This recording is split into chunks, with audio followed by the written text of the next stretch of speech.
All right, what is going on, you guys? Welcome back to Raps 2019, and today we are counting down albums 70 through 61. Be sure to send us any and all comments, questions, concerns, love, and support to our Instagram at Wrapped Podcast or Twitter at Podcast Wrapped, or email us at wrappedpodcast@gmail.com. You can also visit our website, wrappedpodcast.captivate.fm, to stream any and all episodes. And as always, thank you for listening, and we hope you enjoy.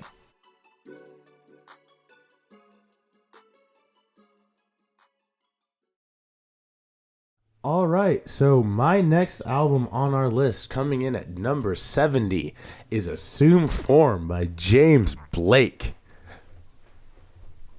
We have beef. Yo, what?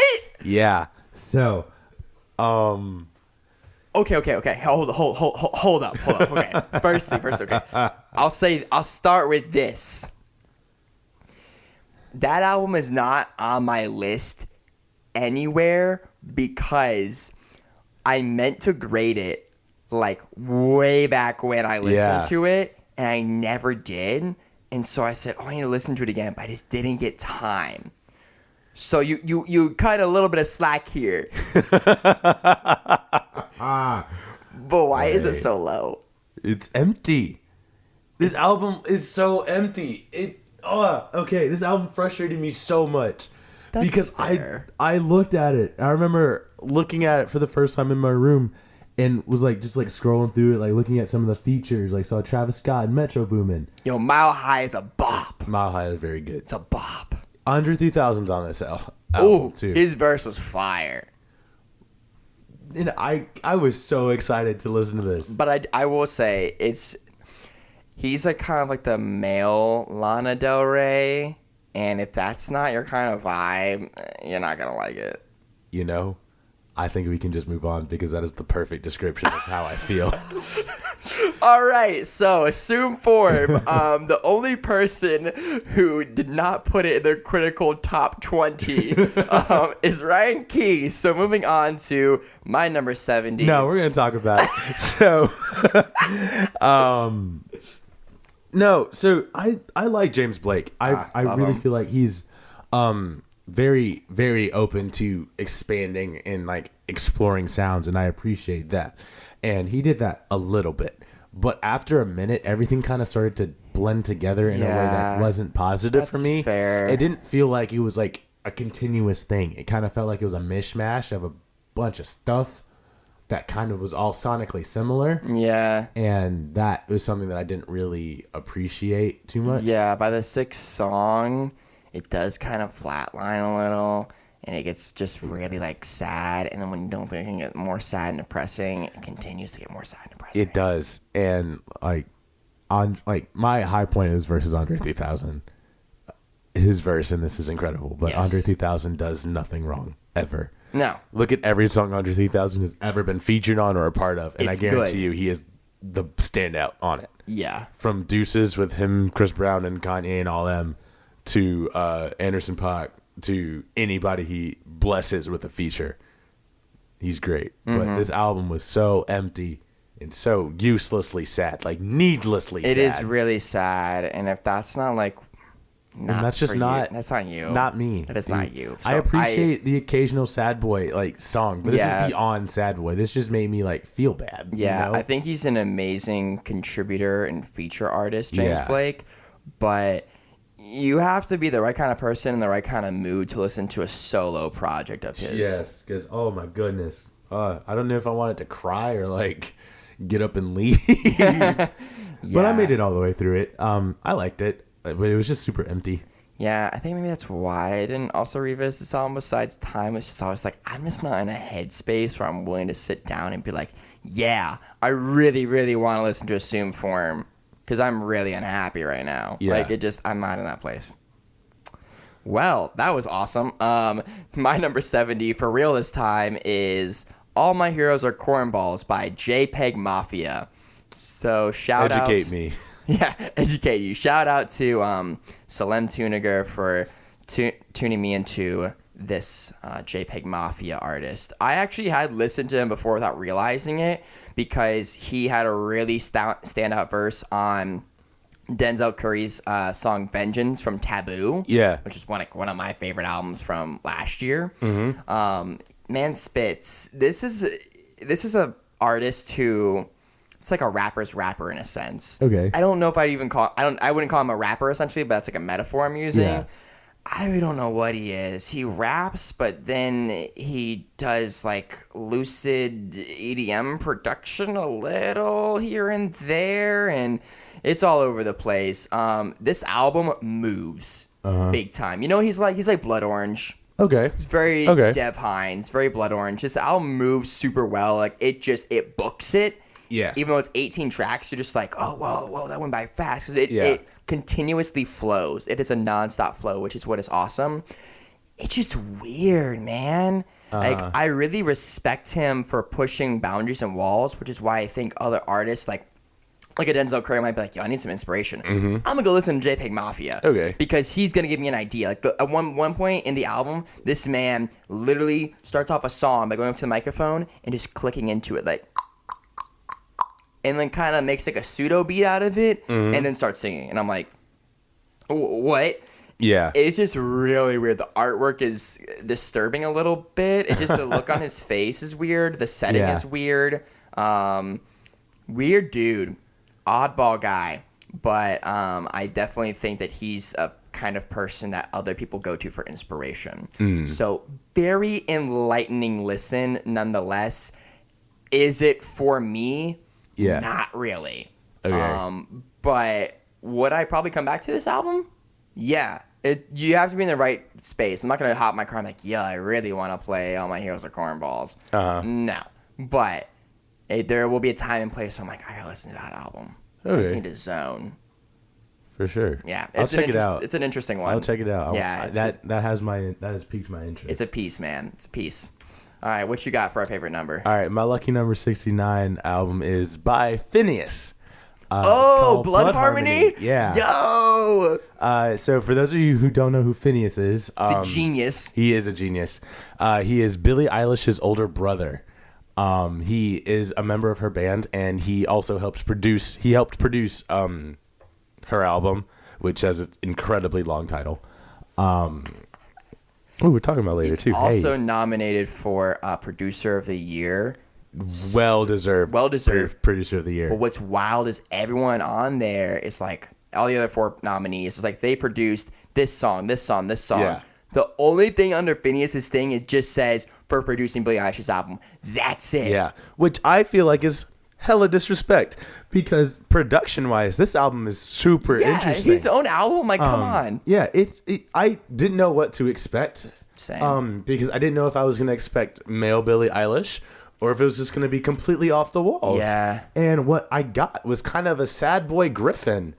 Yeah, that's a good way to put it. That makes sense. I'm very interested to see him at Hangout. This coming May. That's right. Because both him and Billie Eilish are on that roster. And which makes sense.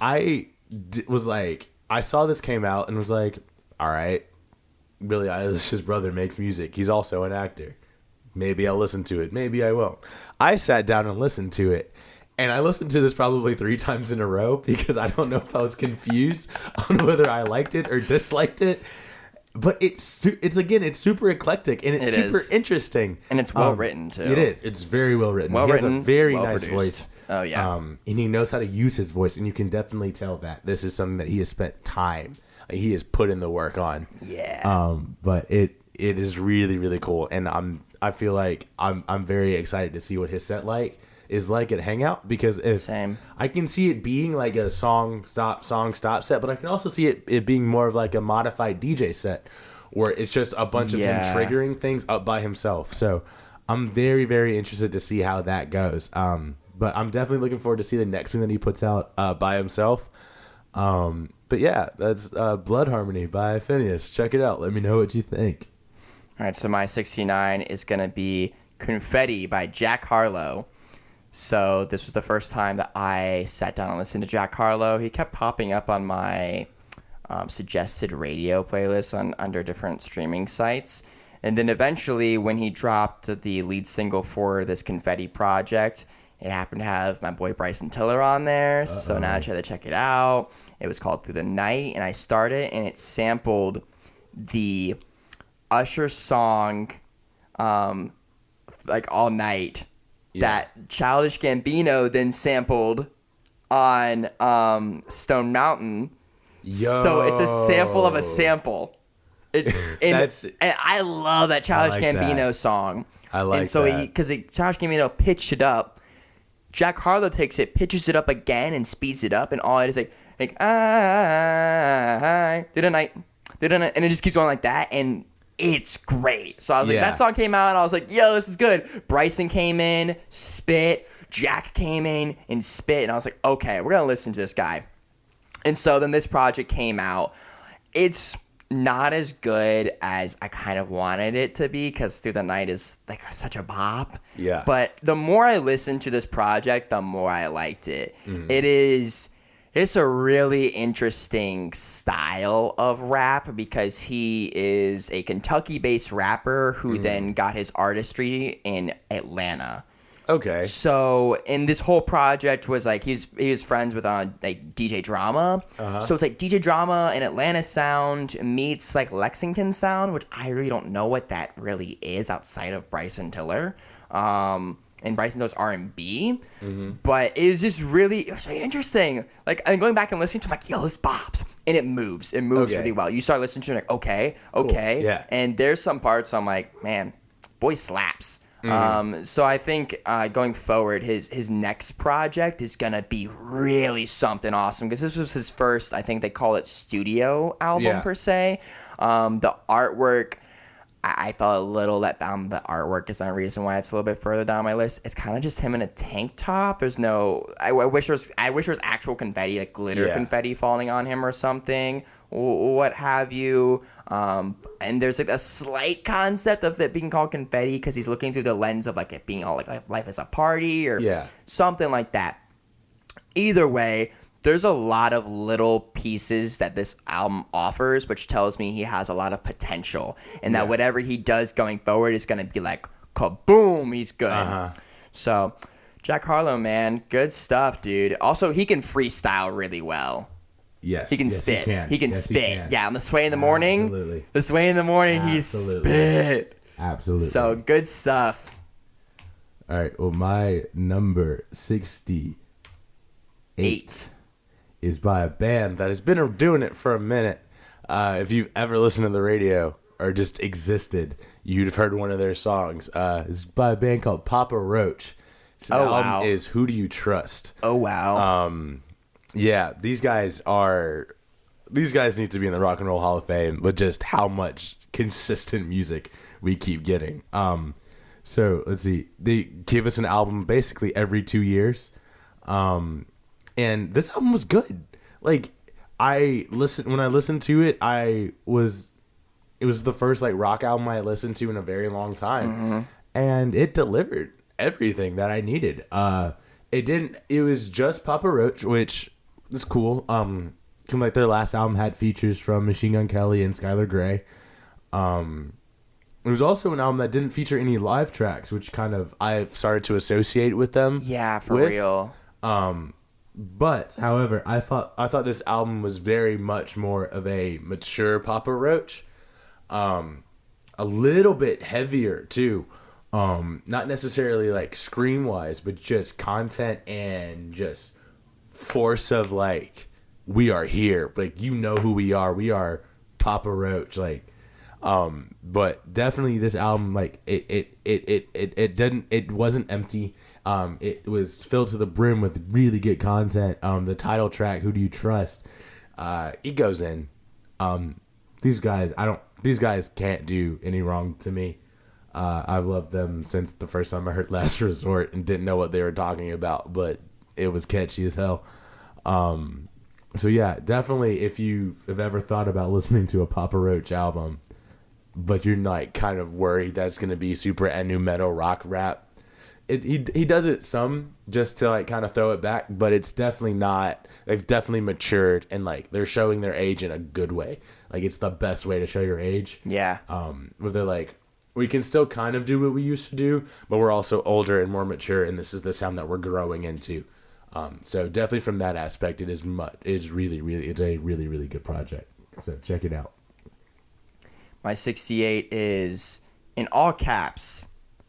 IDK is in I Don't Know Where by Yeek, which is this really small, like, South Florida artist that, once again, twice in a row, Salem Tuniger sent to me and said, you should listen to this.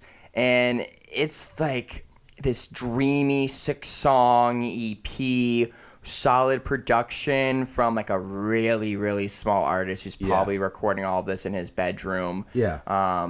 But he had some standout features from Dominic Fike, who is becoming really, really popular for being around the Brockhampton Boys. Yeah. And then Jesse Rutherford from The Neighborhood is also on it. And it's cool. It's an interesting listen. Like, I listened to it and I felt like I was taken out of like wherever I was at the time. I was like sitting somewhere and I was like, oh wow, I totally forgot. I kind of zoned out.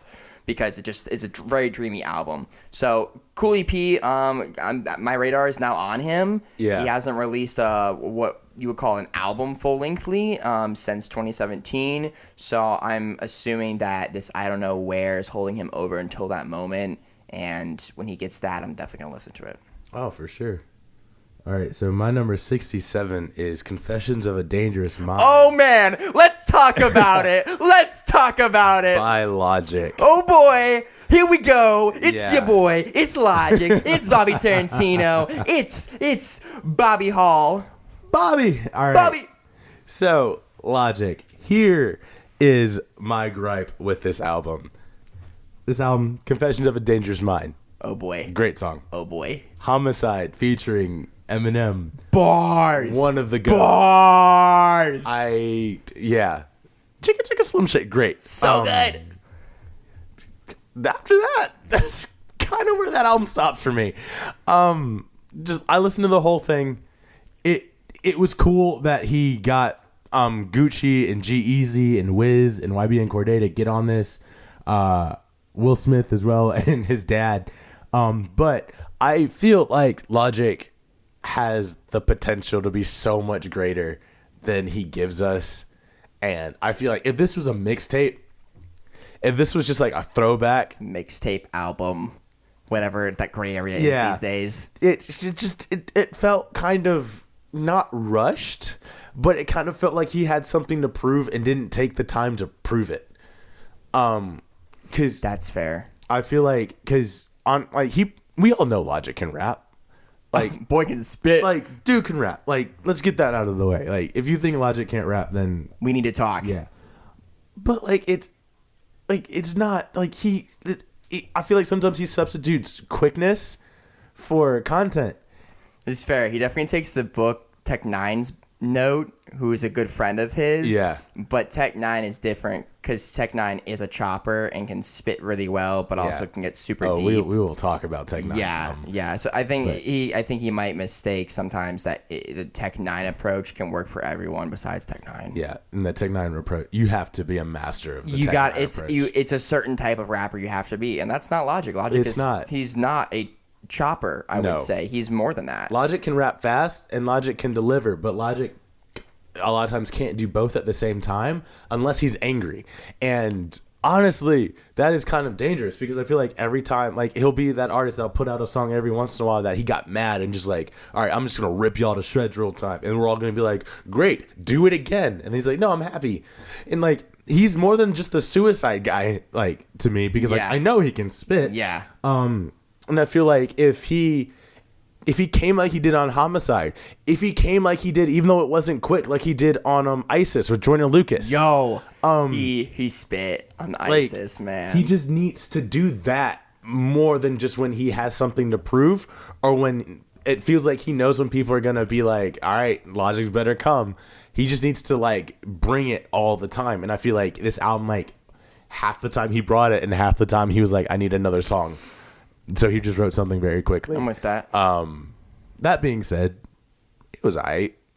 But I really feel like I don't think Homicide should have been the second song on this project. I think it really started off so well. It did, and as a single too, it really set the tone. For I don't even album. mind it being that was a single. It needed to be a single because it was bars. Oh man, that's how you got the interest. Yeah. But I think that's a fair point about everyone thinking, "Yo, man, we coming into this and you think the whole thing is either gonna be homicide or it's gonna be slow, introspective, like the other single, which is the name of the album itself." Yeah.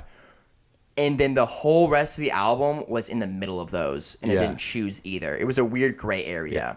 He probably has his own reasons, and I am not going to criticize his reasons for track placement. I have theories. But I think that song should have come right after Icy, because Icy with Gucci is a very different kind of logic that we don't get very often. Yeah. However, I feel like if you put Homicide where he's like spitting right after something where he kind of gets trappier, I feel like that would have offered like a really nice contrast. But alas, I didn't choose his album order. So shout out Logic. Yeah, let's not kid ourselves. We finna talk about this album again later. We are. Like, we can just stop here because I have a lot more to say about this. But we ain't there yet. So we'll talk about it later. So number 67 for me is going to be Joy Time 3 by Marshmello. So I guess this is my second EDM style project. Mm-hmm. This is the third, if you didn't catch that, Joy Time 3. This is the third Joy Time. I thought Joy Time 2 was really bopping. Yeah. I liked Joy Time 2 better than 3 personally, but I think that Joy Time 3 went back to more of his original sound of just doing production, EDM production. Joy Time 2 had a lot more lyrics on it and more lyricism than 3, so it kind of depends on how you see that. The teamwork on this is great. He put his little friend in there, Slushy. Dude, Slushmellow. Love a good Slushmellow. And then we had A Day to Remember on the song Rescue Me, which was a single from this project. And that was a great song. It was. Love A Day to Remember and love seeing them expand into other genres outside of their own. This project moved and was just like driving force. And for clocking in at 38 minutes and being 13 songs, it was just like, boom, it was fast. Yeah. It was nice. It just didn't stick with me as all. Not as much as Joy Time 2. I revisited Joy Time 2 a lot. Joy Time 3, I only came back for like 1 or 2 songs. Okay. I didn't come back for the full experience. And that could also be too, like I said before, I'm not super into electronic music. Yeah, for sure. And I am not sometimes craving an electronic music album. Mm-hmm. When I am, I probably would come back to Joy Time 3. Mm-hmm. But it's just not as strong to me as a contender, especially for electronic music, as some other albums this year that came out on my list. Oh, definitely. I enjoyed Joy Time 3. Yeah, I enjoyed it for sure. It was nice to listen to. It was. I thought it was cool. I saw him reaching into other facets of EDM that he doesn't necessarily delve into. There's just there's a little bit of dubstep in there, which I appreciated. He proved to the community of EDM that like even though he can literally go and work with any artist of any other genre, he can still come back to EDM and he can show anybody up. Yeah, it was like he got the Y-Wack, he got Cranked At on there, you got Flux Billion on there. Those are very, and Elohim. Let's not discount Elohim as a producer in their own right. He's incredible. But I'm glad you appreciated it. From my boy Marshmello. We love Mello. I do. He's a guilty pleasure of mine. Super multifaceted. Completely honest. Definitely will be at a set and hang out. Oh yeah. Oh, for sure. Oh yeah. He's finna turn up. Yeah.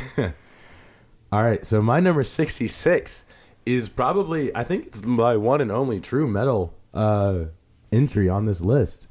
It's by a band called In Flames. It's called I the Mask.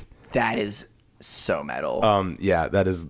It's quintessential hardcore, post-hardcore. Anyway, I love this album.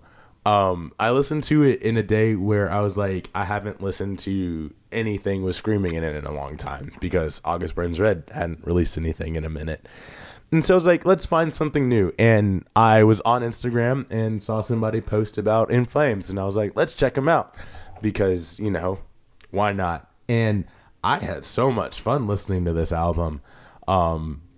It's a lot. It's an album that if you aren't familiar with the genre, you'd think it's just entirely composed of doom and gloom, but it's actually pretty positive. That's cool. But also these guys bring go hard. it. They go man. hard. They get it. They get it done. They chug. They do all of it. Everything you could possibly want from a breakdown. They deliver. Oh yeah. So I'm very, very happy I found this album. They're definitely a band that I would like to see live in the future. Just because I feel like that would be an experience. Because I definitely I listen to metal and try to translate it into how accurate will it sound in person, and I feel like they're a band from the few videos I found on YouTube that their albums translate extremely, extremely well into the live setting, and that is something that means a lot to me and something that I can definitely appreciate. So yeah, if you ever just want to bang your head a little bit to some guitar, In Flames, I the Mask is definitely the mood. Listen, we all have those times. Hey, sometimes you just want to punch a wall and you can't. So yeah, so In you Flames. just go listen to In Flames. I'm into it. Number 66 for me is Case Study 1 by Daniel Caesar. This was the follow-up sophomore album to Freudian from 2017. And it's exactly what you would picture a Daniel Caesar album to sound like. Super chill, lots of guitar, R&B mixture. I like it. Like it's a mood. Like I'll go and I'll like sit down and I'm like on like a nice sunny day or a sunset. And I'll throw on this thing and I'll just zone out, and it's beautiful. It doesn't offer a lot more than that. It kind of sticks within its own little shell, which is okay. That is a good thing. It's just because I am a person who I love a good, exciting album that diversifies a lot and maybe even questions itself. It's not necessary as much for me, but it has a place. Also, it had great collaborations. We had John Mayer, who we all know. I love me some John Mayer, and he lended some great guitars to Daniel's beautiful voice. And then he brought in Pharrell, and on the song called Frontal Lobe Music, and it's a bop.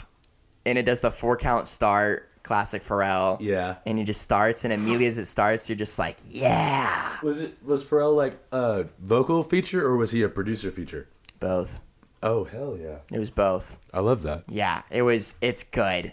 So I definitely think if you're a fan of Daniel Caesar, or if you're looking for just something chill, like maybe to study to hang out to, Case Study 1 by Daniel Caesar is definitely a good choice. Can't go wrong, honestly, with him ever. Either he's never bad, but I haven't found many times besides the one song I think with him and Callie Euclid, Get You, and Best Part with her. Both those songs, like, those I come back to a lot. But I don't usually find myself coming back to his music too much. Yeah. It's just not necessarily for me. It's not my aesthetic completely. But it does have a time and place.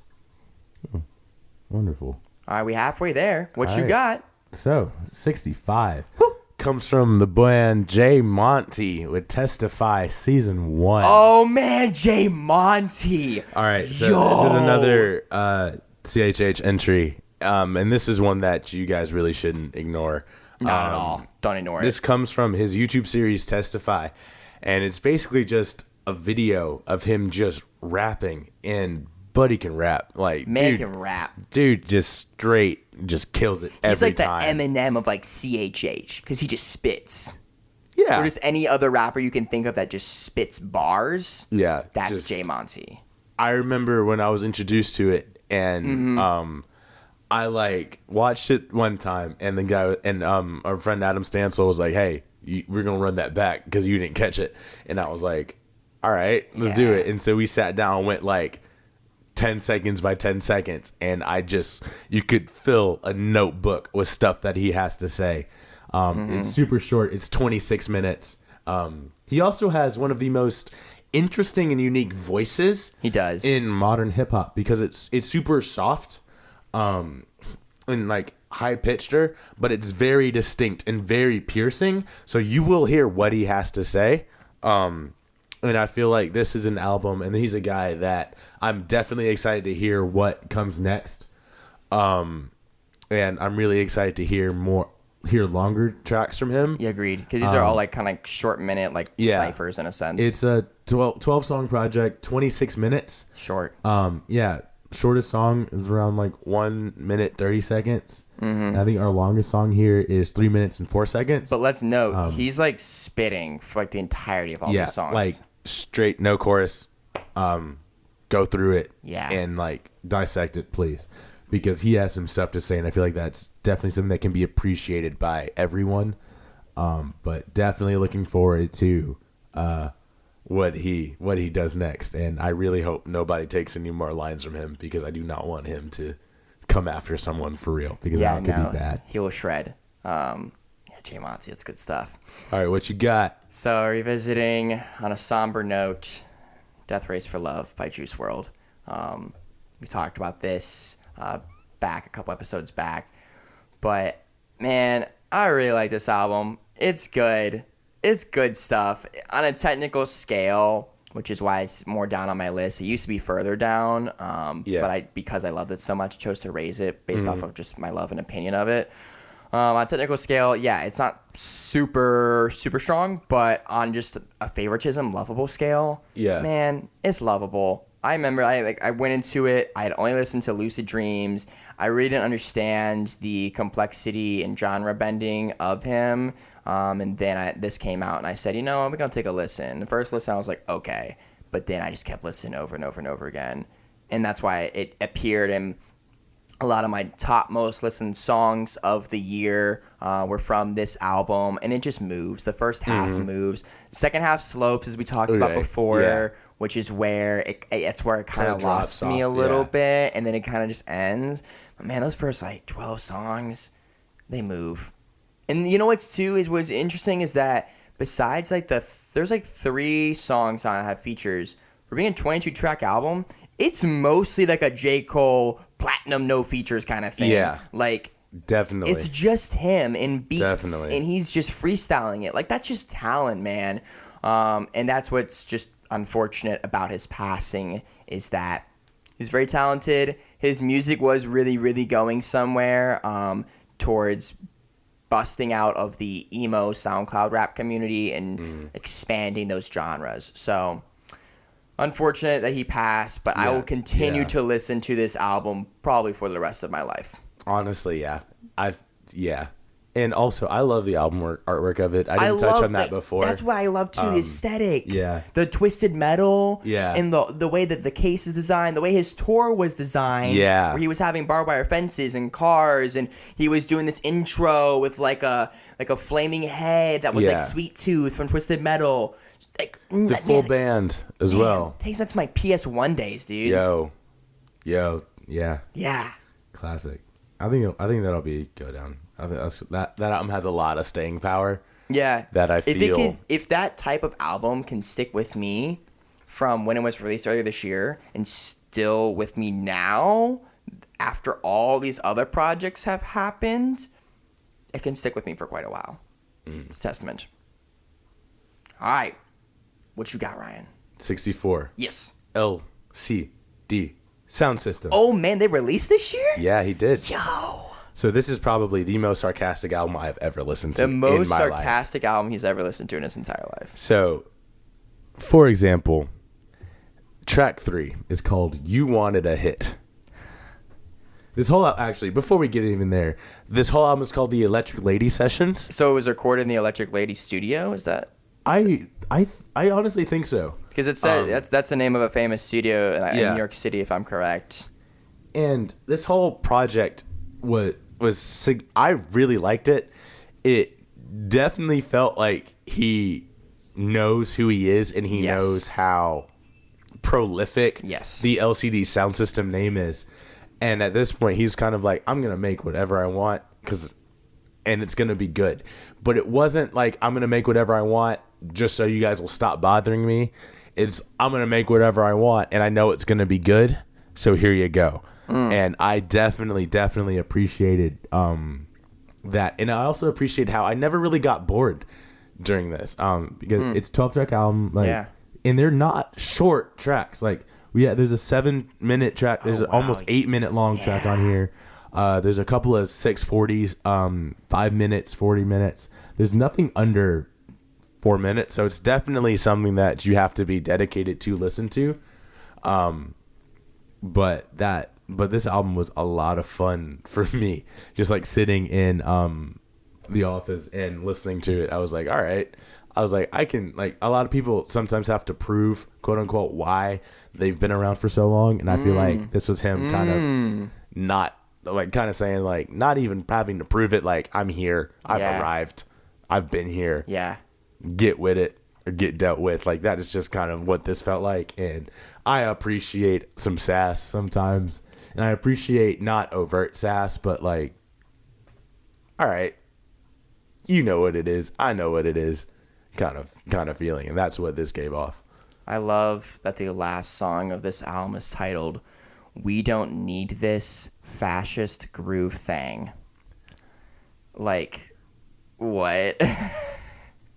This album, If that tells you anything about this album, if any one thing does, it's that title right there. That, and You Wanted a Hit. Yeah, You Want a Hit. Because that song could be a hit, and it's the poppiest song on the album, but I feel like it was poppy with a purpose instead of just poppy for the sake of getting that thing on the radio, because this won't make it on the radio because it's 7 minutes long and he's not going to cut it down. But I really appreciated the sonic details of this. Yeah. Sorry, I lost that wasn't the details, man. But it's like this had a lot of, like, minute details that like kind of pop up out of nowhere and will, like, shock you for a second, and then you'll be like, oh, all right, cool. It's a long one, so if you're gonna listen to this, block out an hour or so, because you're gonna need it. But definitely it's something enjoyable if you want something that's electronic but not pure electronic, something that has diversity, something with a little bit more soul than your typical EDM. Yeah. So this next album is going to be, I think, controversial for some people that are listening. Depends on how you feel about this artist. 64 for me is going to be Hollywood's Bleeding by Post Malone. So let me just say, I love Beer Bongs and Bentleys. That is a great album. And the fact that it clocked in over an hour and 18 songs and still have my full attention is a feat that should be honored. And so I was really excited for Hollywood's Bleeding. Like, the artwork was great. The singles were great. I mean, we had Wow from last year, but I'm talking about the Young Thug song Goodbyes and then Circles. Both were so good. It also had Sunflower on here too, which is a bop. But then this album came out, and I got worried starting when he announced the features, besides the ones we already knew of with Sway Lee and Young Thug. The only one that got me really excited was Ozzy Osbourne and Travis Scott. Yes. And the rest, when he put... Halsey was good on here, but when he said, I'm going to put Future, The Baby, as much as I like him, Meek Mill, and Lil Baby, what concerned me with that is that I wanted a more rock-leaning album than Beer Bongs and Bentleys. Beer Bongs and Bentleys is very trap, and my favorite song from that album is Stay. It's acoustic. It's beautiful. And I thought, I'm like, yes, Post, give me more of that in your next album, okay? Give me some of that, and I'm going to be really happy. And all he did was give me leftover B-sides from Beer Bongs and Bentleys that weren't good enough to be on that album. It was so... And if the 4 singles are fire... Then we have the Take What You Want with Ozzy Osbourne and Travis Scott was amazing because you put Ozzy and Travis together, legends. But the rest of this album is so forgettable. And it's the shortest out of his 3 albums, but it felt like the longest. And the only reason it's sitting in the 60s for me was the impact of the singles and the artwork and marketing were fire. But as a whole... I haven't gone back and said, wow, I really want to listen to this album. What blows my mind is this was the most streamed album of 2019.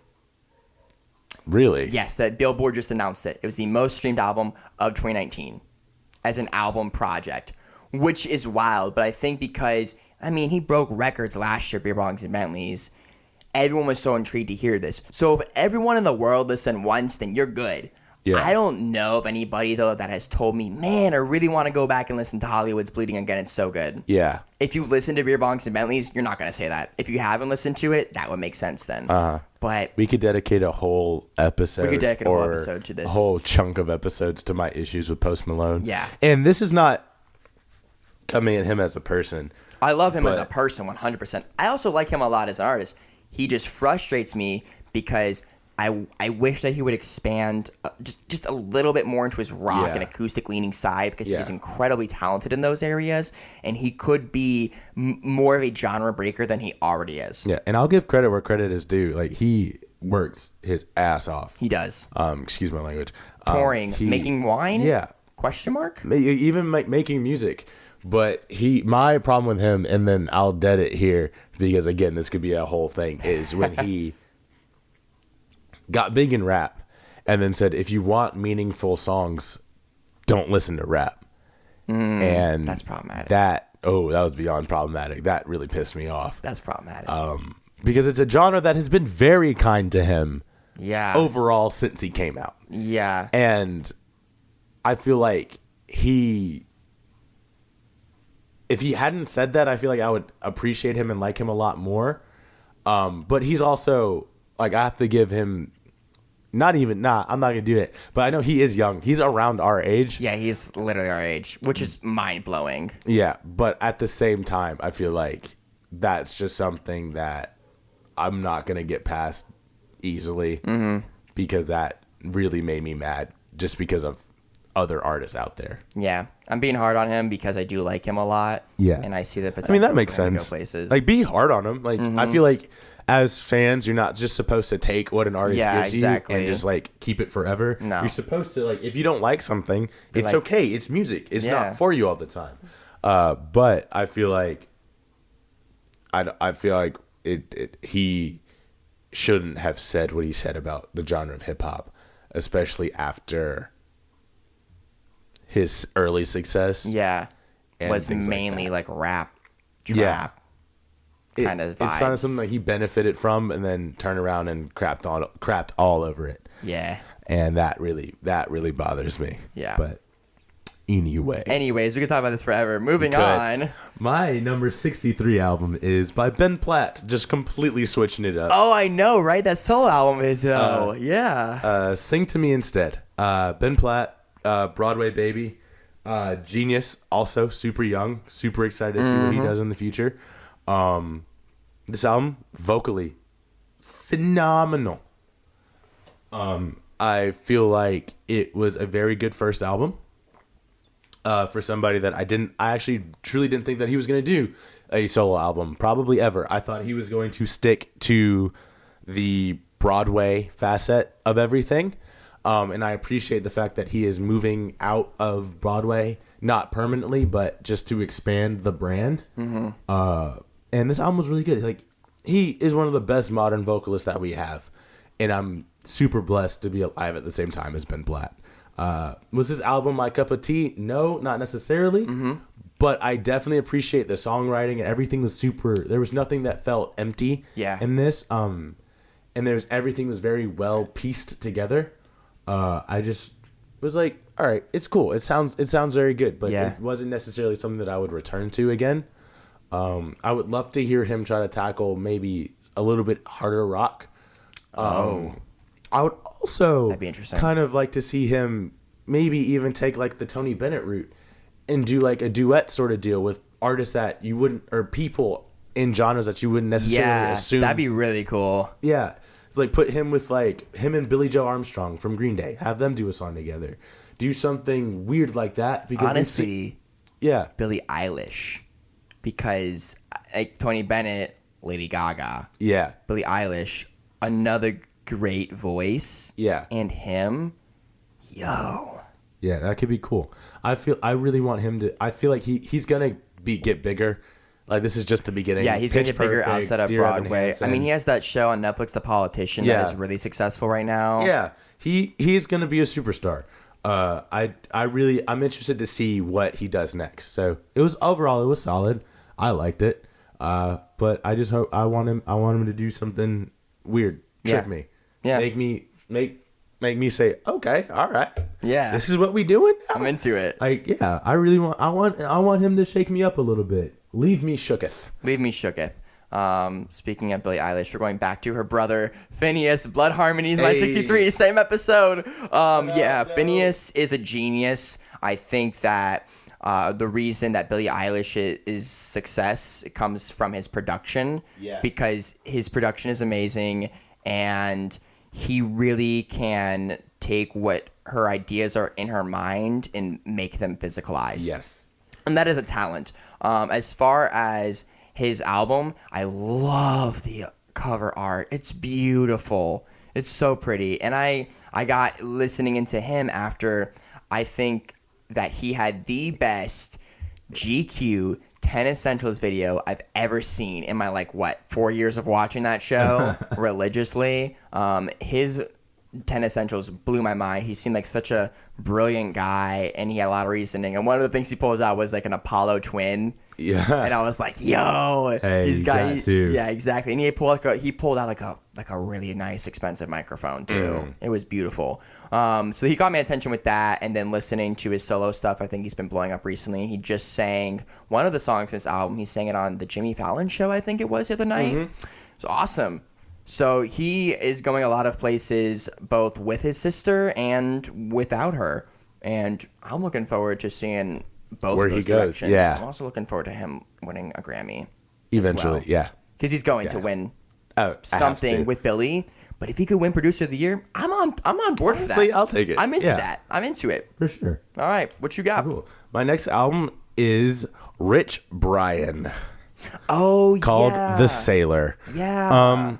So it's Rich Brian. You know him. He spits. Remember? He pulled up with the stick at one point in time in his career. So I'm going to be completely honest. I didn't take him seriously at all. Didn't listen to his last album. Yeah. It was cool.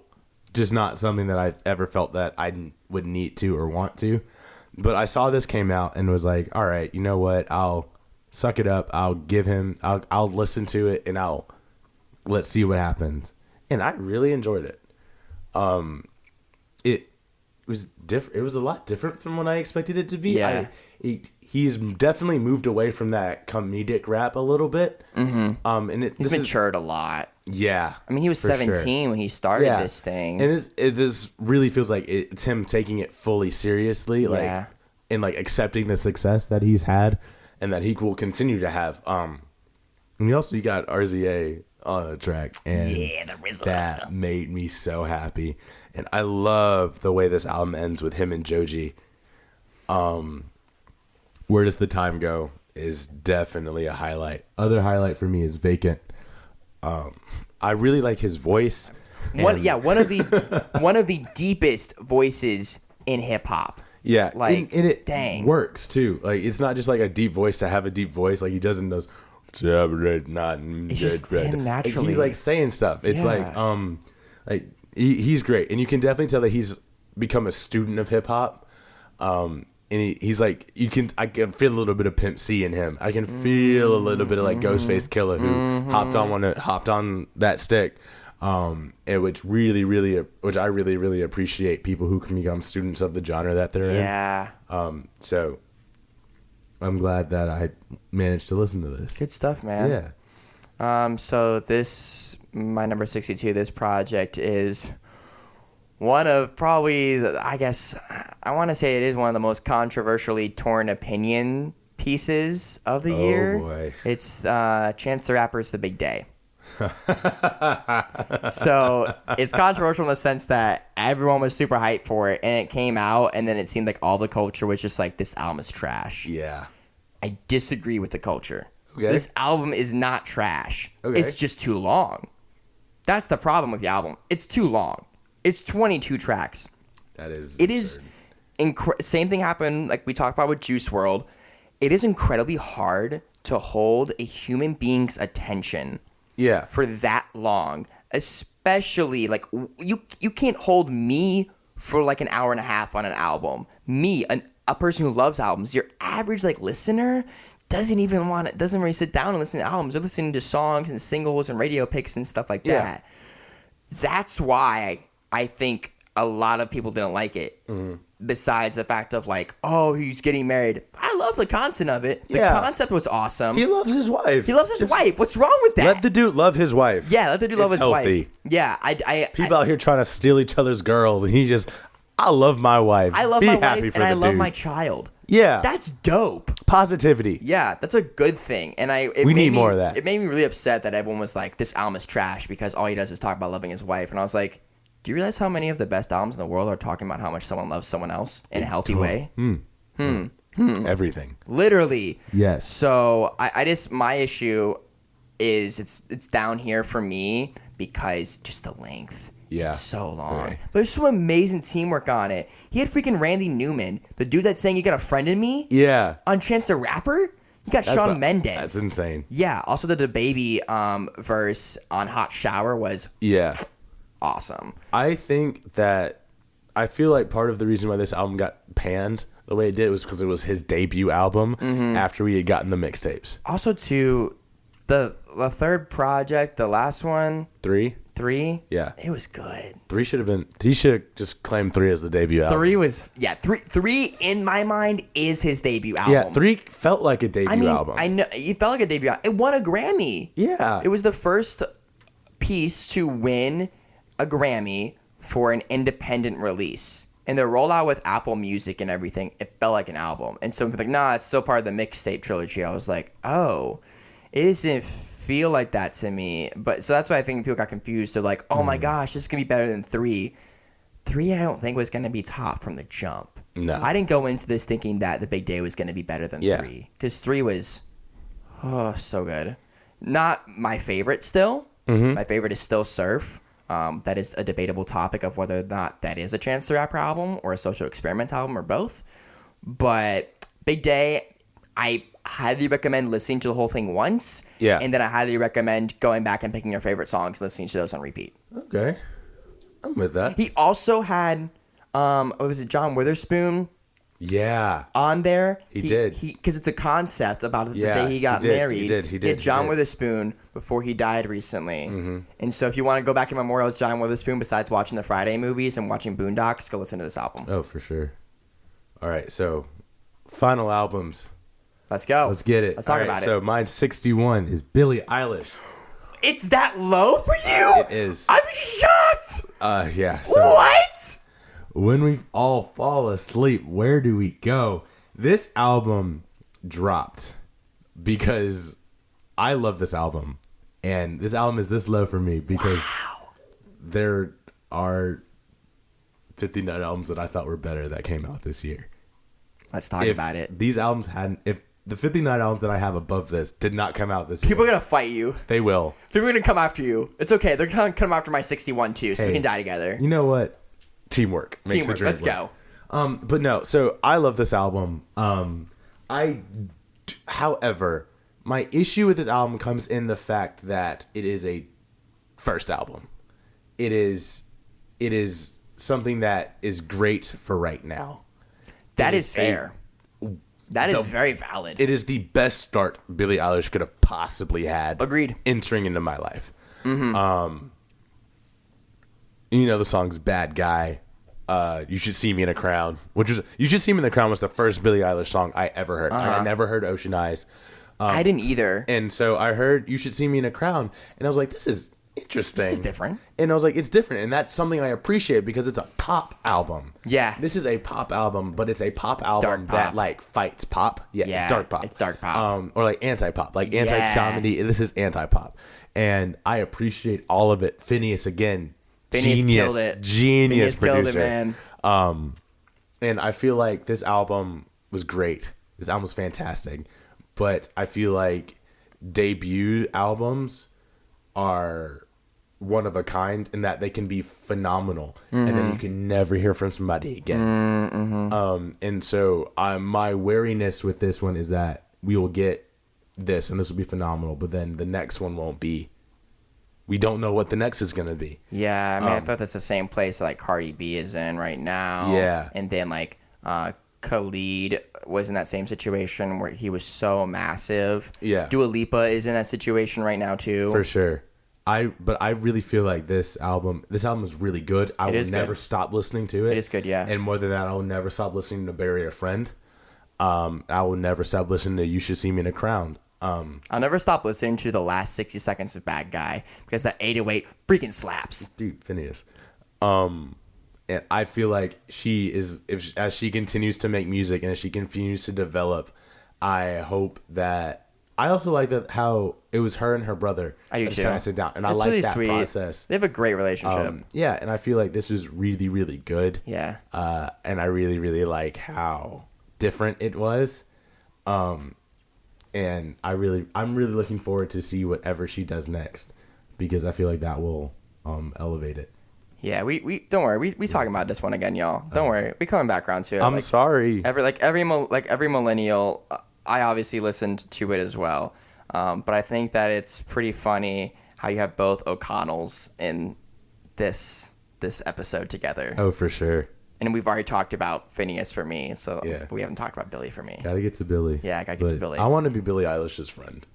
Yeah, she seems like a really cool Yeah. person. I feel like- I want to be Phineas's friend too. True. But I feel like sitting down to talk to Billie Eilish would be just one of the most interesting experiences. Especially because for I feel like a 17-year-old, and like she talks like someone who's older than us. Yeah. And has been through more than I will ever go through in my life. And so I feel like having the chance to have a conversation with her would be one of the most enlightening and interesting moments you could have, because I feel like you would learn so much just from how she operates and like her views on the world. And so I'm very, very interested to see where she goes. Yeah. Next. All right. So going That's a into that's a pun. So going into my next is gonna be "Thank You Next" by Ariana Grande. So I feel Shout out Alex Freeman. Shout out Alex Freeman. Please don't fight me. I'm sorry. Also, Rolling Stone, don't fight me, because I know you put that as your #1 album of the year. So I wanted to put this lower, but I couldn't because of its overall impact and how much it made her grow as an artist. This is true. I don't hate this album. It's just not for me. Is it bad? No. It's just I never have been an Ariana Grande person besides the one song she has with The Weeknd is a bop. But I cannot deny, Seven Rings is a bop. Seven Rings. And the fact that she interpolated Soulja Boy and The Sound of Music. Yeah. That's genius. Yeah. That's genius. And I know like the inspiration from this, like literally Sweetener happens, boom, Mac dies, boom, Pete and her break up. Shit went down. And then this album is so raw because of it and so honest. And she's like, listen, break up with your boyfriend because I'm bored. It's controversial, but whatever. And I'm like, I respect this, Ariana, a lot. There's a whole lot of sass in this album. It's a whole lot of sass. It's either really pretty or really sassy. Yeah. And I like that. It's just, like I said, not really so much for me. Mm-hmm. I would have put it lower on a personal lovability scale, but because of the technical rankings we're going with here, the impact in her growth as a person and an artist, can't deny that. Yeah, for sure. So, thank you next, and we will say thank you next time. We will see you on Wrapped 2019. Dude, segues. Killing it. This is an episode of Segues once again. So thank you all so much for listening. We will catch you guys next time when we cover albums 60 through 51. So stay tuned. Follow us on all of our social media. Send us an email at wrappedpodcast@gmail.com if you agree, disagree, would like to comment, would like to talk, whatever. If you want a hug, we might be open to that. Who knows? Slide in them DMs, hit us up and we will respond. But please be nice. Yeah. I'm sensitive. Yeah, be nice. We do the sad boy bops. But thank you all so much for listening, and we'll talk to you guys soon.